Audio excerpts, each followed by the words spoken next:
To my groom, ang sarap ng feeling ng yung taong pinapangarap ko noon ay magiging mister ko na. Konting oras na lang, baby. Magiging isa na tayo. Hintayin mo ako sa simbahan, baby ah. Promise, dadating ako. Isuot mo itong bigay ko kahit saan ka man at pumunta, baby. Bibigyan ka niya ng guidance sa lahat ng magiging desisyon mo sa buhay. At para sa mga panahong di mo ako kasama, meron ka pa rin lakas. Kumuha ka sa kanya, di ka niya pababayaan, di ka niya iiwan. Palagi lang tayo magdasal, baby. Malalampasan natin ang lahat. See you later, soon to be Mr. Ko. I love you so much. I love you, I love you, I love you. Miss agad kita. Can't wait to be your wife.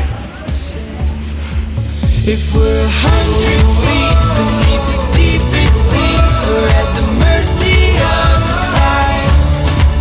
No matter where we are, whether you're near or far, I'll be forever on your side. Go back like this. Anything out of the question is turning your back on what's right.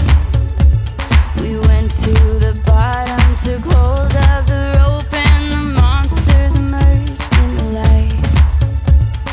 Who could find?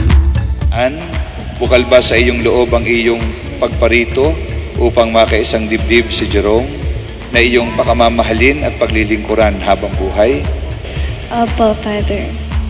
If we're 100 feet beneath the deepest sea, we're at the mercy of the tide. No matter where we are, whether you're near or far, I'll be forever on your side. If we're 100 feet beneath the deepest sea, we're at the mercy of the tide. No matter where we are, whether you're near or far. Ikaw naman, Jerome, bukal ba sa iyong loob ang iyong pagparito upang makaisang dibdib si Ann na iyong pakamamahalin at paglilingkuran habang buhay? Opo, Father. Face up and staring at the ceiling. Hi baby, big day na natin. Hindi ko alam kung nakita mo na yung laman nitong box na to. Daya mo kasi hindi bale, hindi mo naman alam kung bakit ito ang iniisip kong gift para sa'yo. Itong gift ko sa'yo, hindi dahil sa ikakasal na tayo.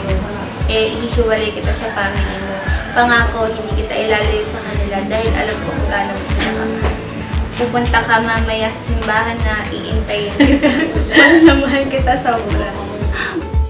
If we're 100 feet beneath the deepest sea, we're at